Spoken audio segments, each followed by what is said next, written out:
I thought I'd done something wrong when my family stopped replying to me. The silence felt heavy, like everyone knew a secret but me.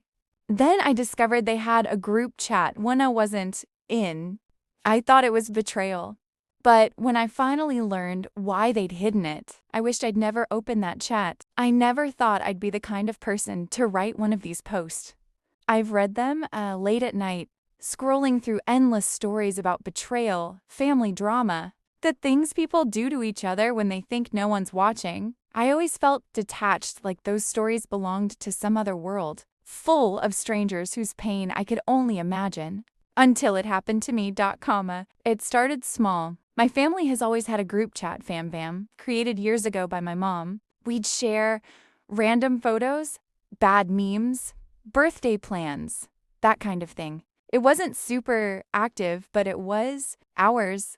Familiar, comforting, a thread that connected us, even when we were all living in different places. Then one day, it just went quiet. At first, I didn't think much of it. Everyone gets busy. My brother Lucas has a demanding job and a wife who just had their second kid. My sister, Grace, is planning her wedding. Mom and Dad have their own routines.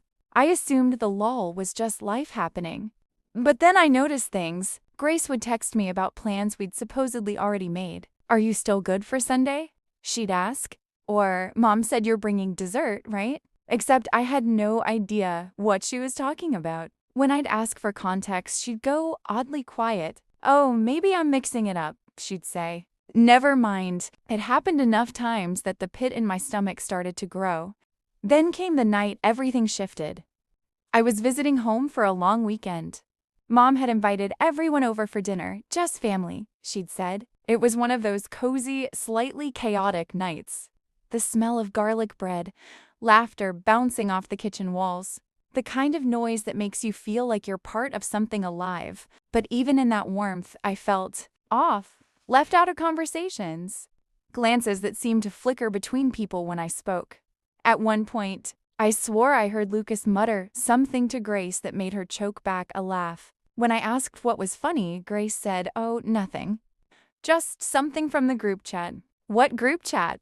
I asked. She froze.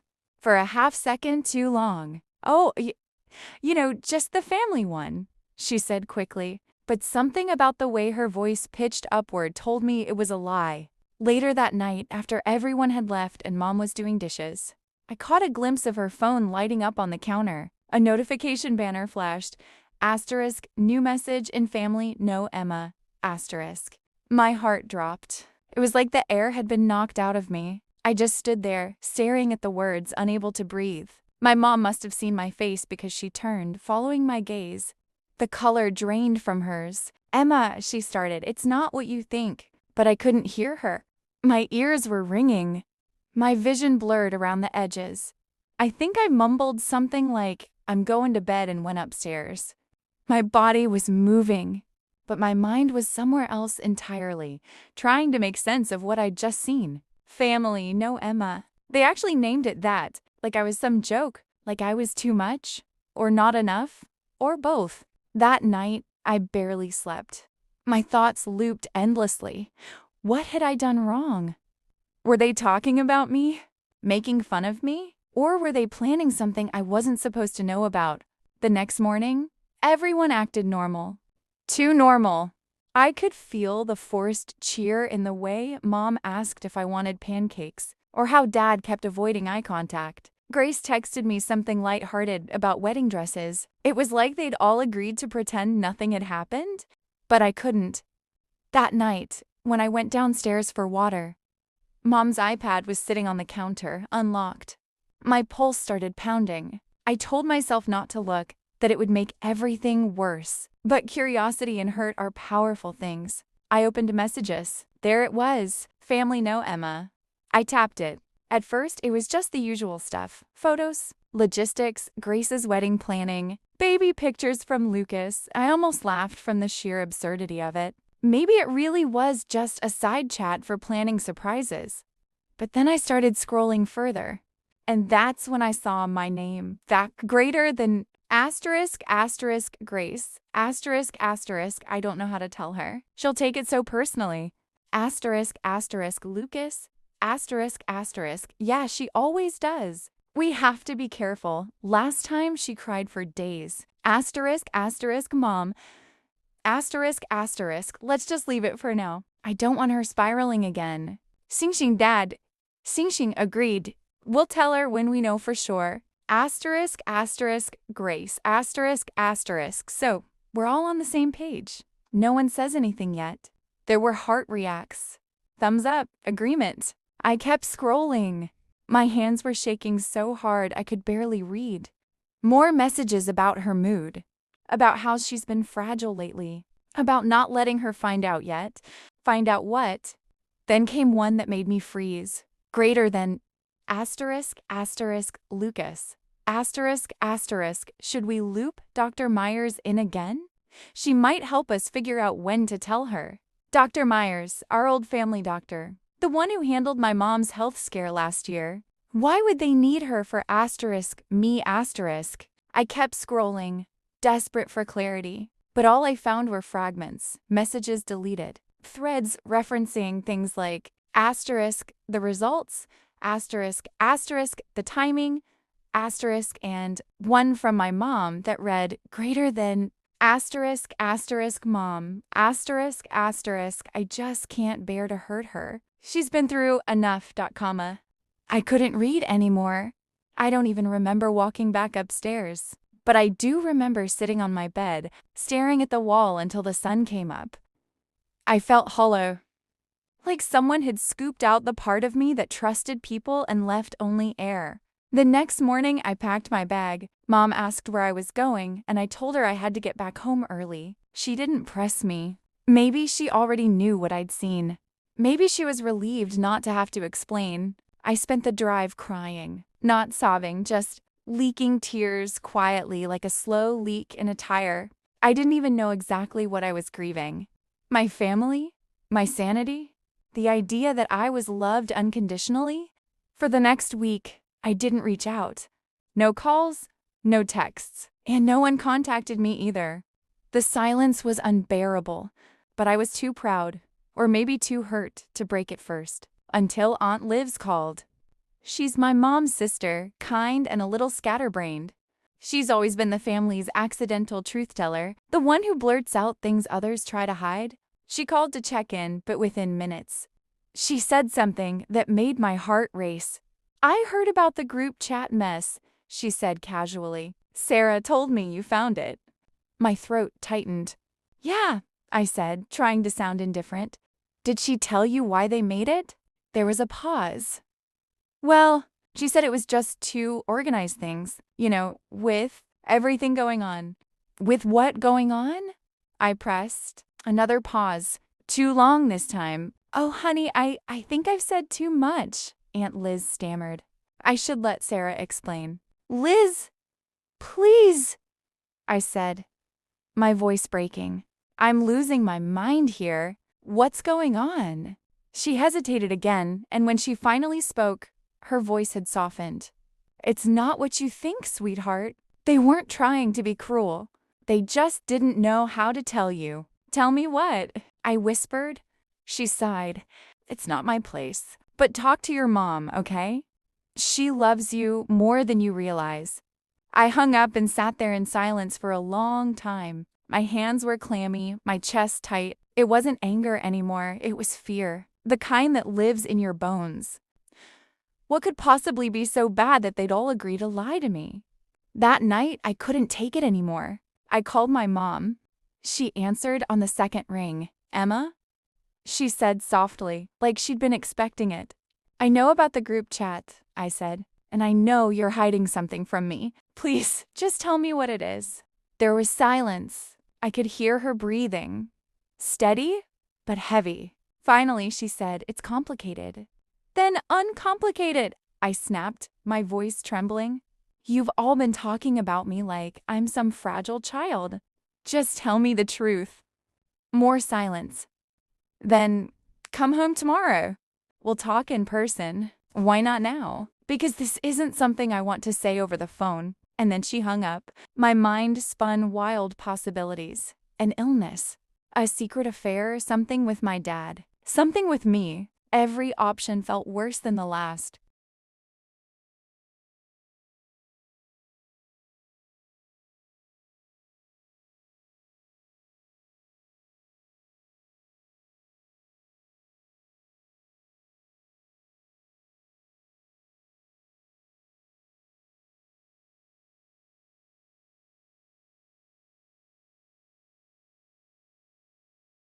I barely slept. I kept opening the chat on my phone, scrolling through the messages again and again like maybe I'd missed something, some clue hidden between emojis and half-deleted lines. But all it did was make the hole in my stomach grow deeper. The next morning, I drove back home. The sky was overcast, the kind of dull gray that makes the world feel smaller. When I pulled into the driveway, Mom was already waiting on the porch. She looked older somehow, tired maybe. She hugged me, and for the first time in years, I didn't hug her back. Inside, the house was quiet. No Dad, no Grace, no Lucas, just us. Mom led me to the kitchen table and poured 2 cups of tea. Her hands were shaking. She didn't look me in the eye. "Before I tell you," she said softly, "I need you to understand something. We never wanted to hurt you." I didn't respond. I just stared, waiting. She took a deep breath, like she was bracing for impact. "There's something about your past we haven't told you," she said. "Something we thought it would be kinder for you not to know." My heart dropped. "What do you mean?" I asked. She looked up finally, and in her eyes, I saw something that terrified me more than anything. Pity. And that's when she said it. "Emma, you're not biologically our daughter." For a long moment, I couldn't speak. I just stared at her, the words echoing in my head in a slow, sickening loop. Asterisk, you're not biologically our daughter. Asterisk. I blinked, waiting for her to take it back. To laugh and say, "I'm kidding." Or I said that wrong, but she didn't. Her eyes were glassy and terrified, like she'd just let a ghost out of her mouth. "What are you talking about?" I finally managed, my voice barely a whisper. Mom reached across the table, but I flinched back. She let her hand fall. "When you were a baby," she began, slowly, "we adopted you. It was a private adoption. You were only a few weeks old. Your father and I always planned to tell you, but the timing never felt right. Then as you got older, we told ourselves it didn't matter. You were ours. You asterisk are asterisk ours." The words landed like blows. I felt my throat closing up. "All those years," I said, my voice trembling, "you just decided not to tell me?" Tears filled her eyes. "We thought we were protecting you. You were such an anxious child, so sensitive. You took everything to heart. We thought it would confuse you, maybe even make you feel unwanted." Unwanted. The irony made me want to laugh and scream at the same time. "So you lied to me? For asterisk 20-8 years? Asterisk," I said, louder this time, and then made a whole group chat to keep lying about it. Her lips trembled. "We didn't mean to." "Then what was the chat for, Mom?" I demanded. "I saw what you wrote, about results, about Dr. Myers, about not telling me." "What results?" She went still. For a moment, the only sound was the ticking clock above the stove. Then she whispered, "You should sit down." "I asterisk am asterisk sitting," I snapped. Her eyes filled again, and she nodded slowly, her voice shaking. "It wasn't just that you were adopted. There's more." I stared at her. My stomach felt like it was turning inside out. "Your birth mother," she said softly. "She reached out last year." I froze. "What?" "She'd been trying to find you for a while. She contacted Dr. Myers, our family doctor, because she knew we were still in touch with her. We thought she wanted to see you. To reconnect?" I felt like I was hearing this through a tunnel. "What happened?" I asked, even though I didn't want to know. Mom took a shaky breath. "She was very sick, Emma. She had a rare genetic disorder. It's serious, sometimes hereditary." The room tilted slightly. "Her name was Rachel," she said, her voice breaking. "And before she passed away, She wanted us to test you, to make sure you didn't have it. My mouth went dry. Passed away? Ma'am nodded, her hand trembling on her teacup. She died last fall. Something inside me cracked. And you didn't tell me? Her tears spilled over. You were in such a bad place then. You'd just gone through the breakup. You were barely sleeping. We thought it would destroy you. Destroy me. As if this moment wasn't doing exactly that ...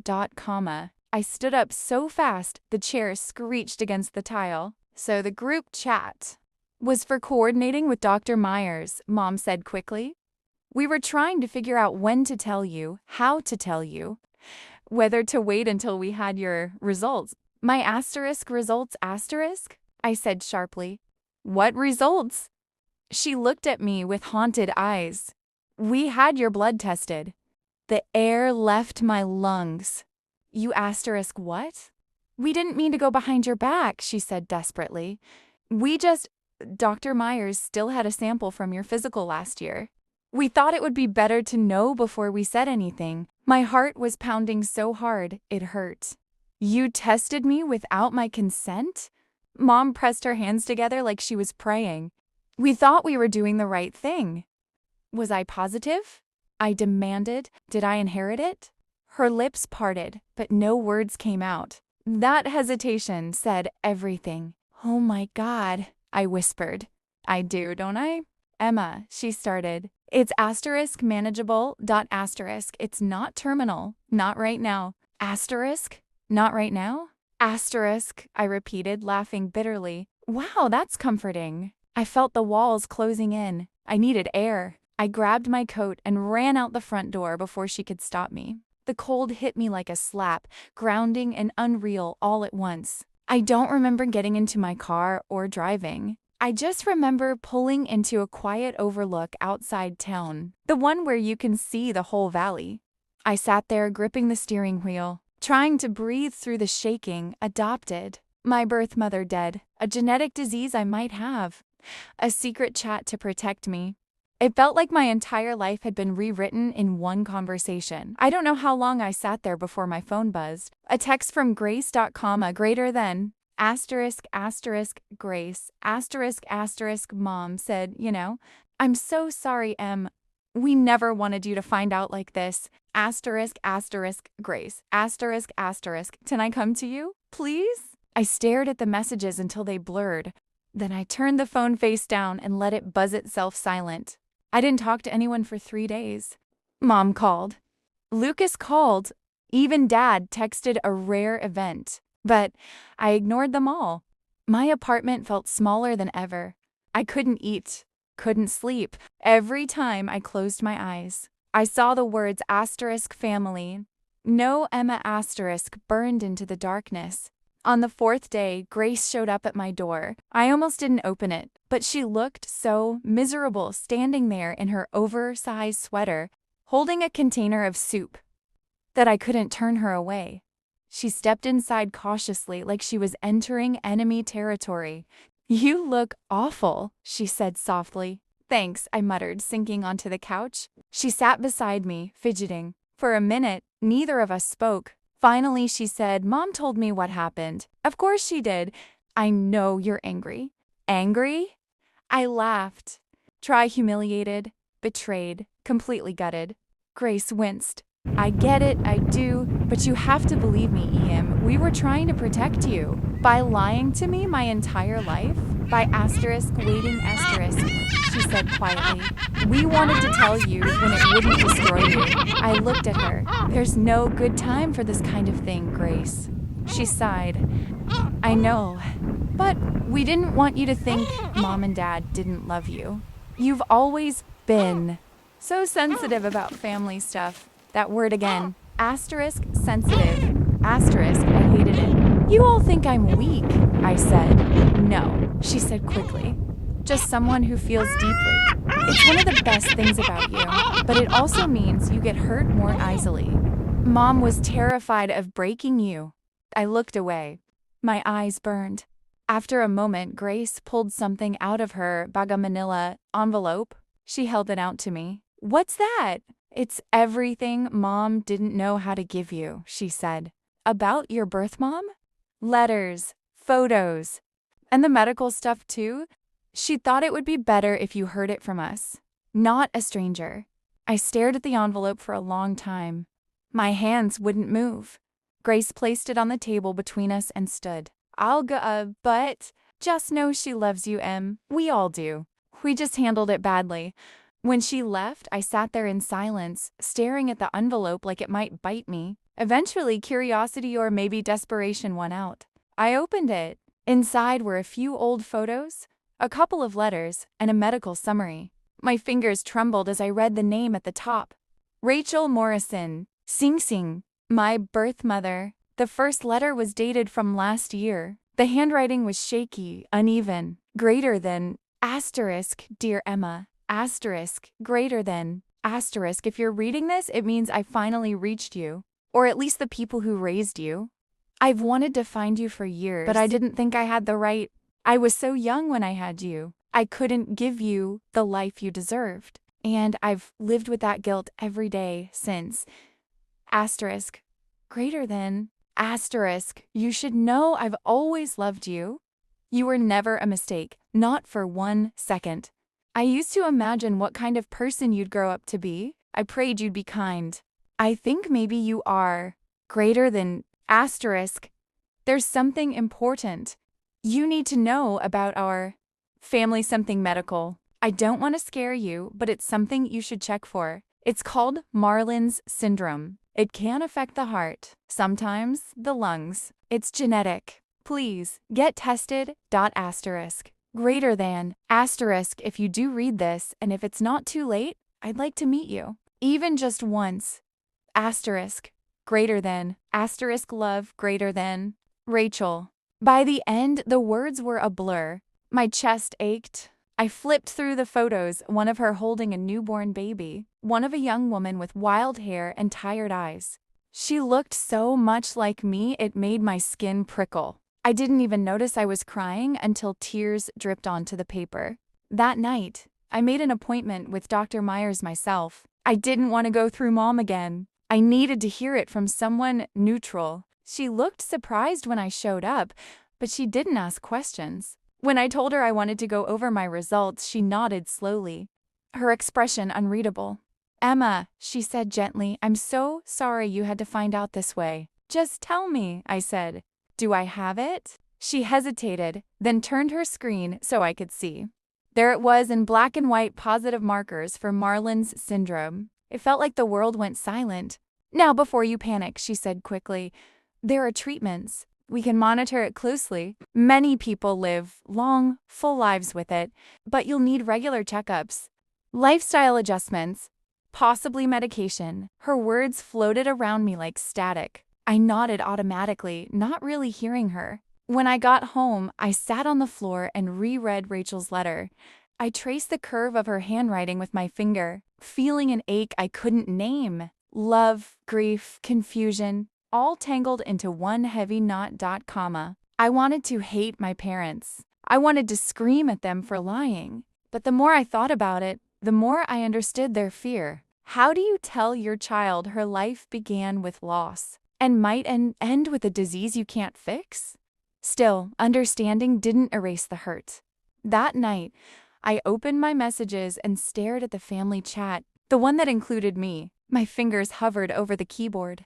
I didn't know what to say. Every word felt too small. Finally, I just typed greater than. Asterisk, asterisk, asterisk, asterisk, asterisk, I got my results. I know everything now. Within seconds, the typing bubbles appeared, then disappeared, then came back. Greater than, asterisk, asterisk, Mom, asterisk, asterisk, we love you so much. Can we come over? I stared at the screen for a long time before replying, greater than, asterisk, asterisk, Emma, asterisk, asterisk, not yet. I just need time. I set my phone down and walked to the window. Outside, the city lights shimmered against the dark sky. For the first time, I didn't know where I belonged or who I even was. But I knew one thing. I wasn't ready for this to be the end of my story. I was going to find out who Rachel really was. and why she'd waited so long to find me. The next few weeks felt like living in limbo. Everything looked the same, my apartment, my routines, the city humming outside my window, but it all felt unfamiliar, like I'd stepped into someone else's life and couldn't find the exits. I went to work, smiled when people talked to me, even laughed once or twice, but inside it was just noise. When I'd get home, I'd sit at my desk, rereading Rachel's letters until the words blurred. Sometimes I'd imagine her handwriting as a kind of map. If I followed it long enough, maybe it would lead me to who I really was. There were 3 letters total. The last one wasn't addressed directly to me. It was a note to my mom, Sarah, greater than Sarah. Xing Da Yu. Asterisk, thank you for raising her. I know I don't deserve your kindness after disappearing all those years ago. I was sick and scared, and I thought giving her up was mercy. But when I found out about the diagnosis, I knew I had to try to make it right. Asterisk, greater than asterisk, if she doesn't want to see me, I understand. Please tell her that I love her anyway. I never stopped. Asterisk, greater than Rachel. Reading that broke something open inside me. It wasn't just pain anymore. It was curiosity, a deep, aching need to understand this woman who'd given me life and then given me away. The problem was, I didn't even know where to start. I searched her name online, but Rachel Morrison brought up hundreds of results, none that matched what little I knew. Finally, after hours of frustration, I decided to call Aunt Liz. She picked up on the second ring, sounding both cautious and relieved. Emma's sweetheart. I was hoping you'd call. Liz, I said, skipping the pleasantries. I need to know more about her. Rachel, please tell me everything you know. There was a pause on the other end. I figured you might ask that, she said softly. Your mom's not thrilled about it, but I think you deserve the truth. I exhaled shakily. Thank you. She told me that Rachel had lived only 2 towns over for most of her life, never far, but far enough to stay hidden. She'd struggled with addiction in her early 20s and spent some time in rehab. That's where she met my biological father. My pulse quickened. Do you know his name? Not much about him, Liz admitted. He wasn't really in the picture. Rachel mentioned he had problems of his own, but she did have a sister. I think she might still live nearby. A sister? Yes, her name's Margaret. I don't know her last name now, but she used to go by Maggie. I wrote it down immediately. Thank you. Do you think she'd Start talk to me? nowhere. I don't know, Liz said gently. She and Rachel didn't end things on good terms.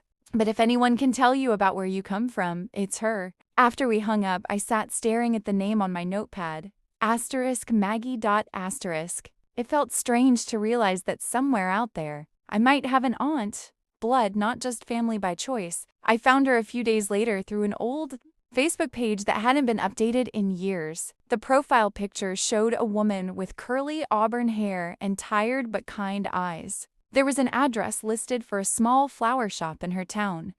I drove there the next morning. The bell over the shop door jingled as I stepped inside.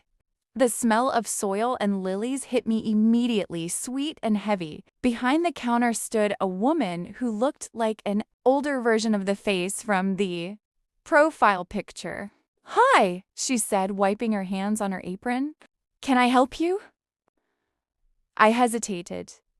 Are you Maggie? She nodded slowly. Who's asking? My name's Emma, I said, my voice shaking slightly. I think you might have known my mother. Rachel Morrison. For a second, she just stared at me. Then her eyes widened and her hand flew to her mouth. Oh my God, she whispered. Your asterisk, her dot, asterisk. She came around the counter and just stood there, taking me in like she was seeing a ghost. I didn't know what to do, so I just nodded. Come with me, she said softly, leading me into a small back room filled with potted plants and the hum of a tiny fan. She gestured for me to sit. I wasn't sure if I'd ever get to meet you, she said, her eyes glassy. Rachel talked about you constantly, even when she wasn't well. She did? I asked.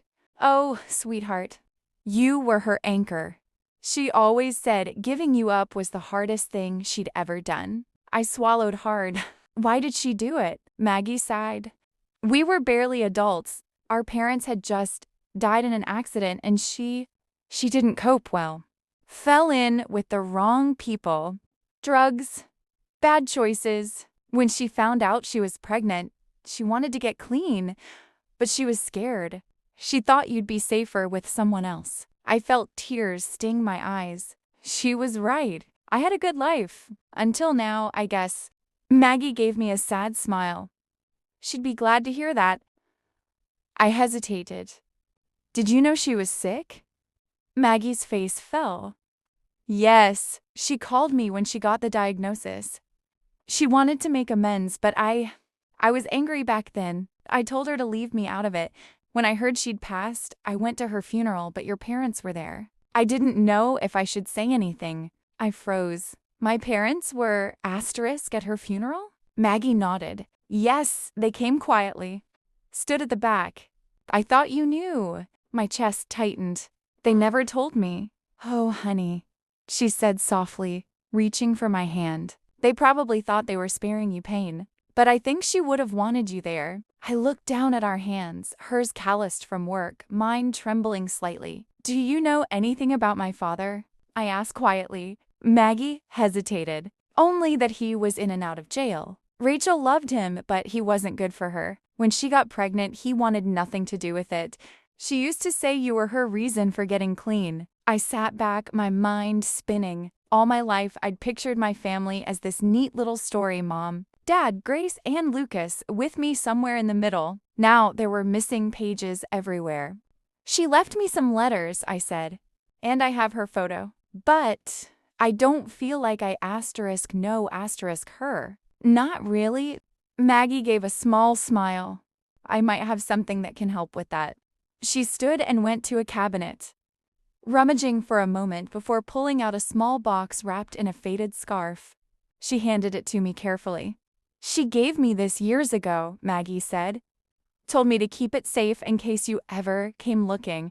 My heart thudded as I lifted the lid. Inside were old Polaroids, Rachel as a teenager, her and Maggie laughing in a field, one of her holding a tiny baby wrapped in a hospital blanket, me. And underneath the photos was a small cassette tape.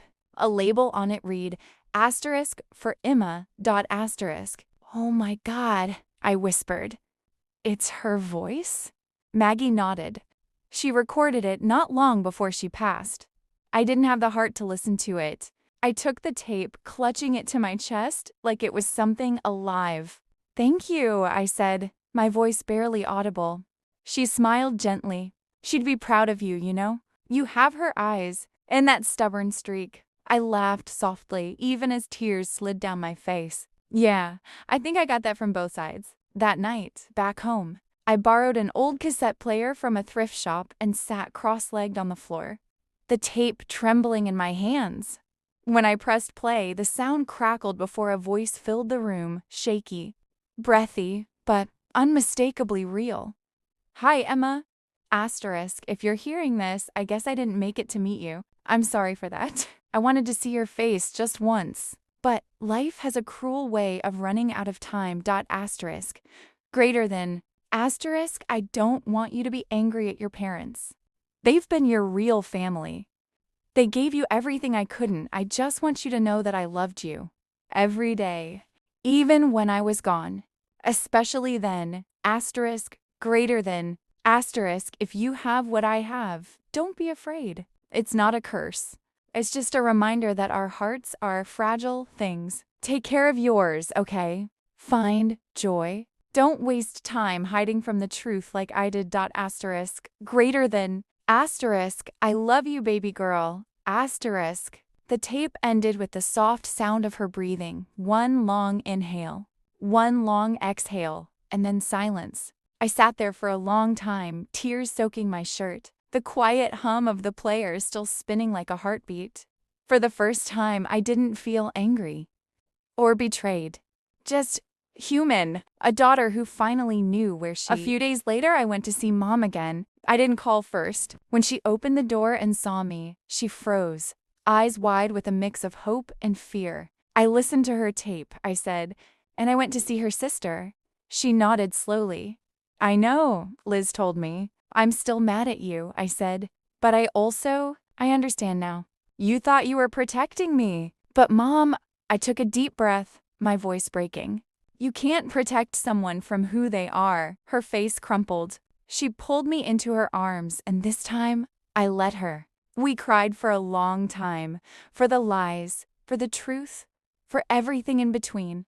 When we finally sat down, she took my hand and whispered, "You're still my daughter."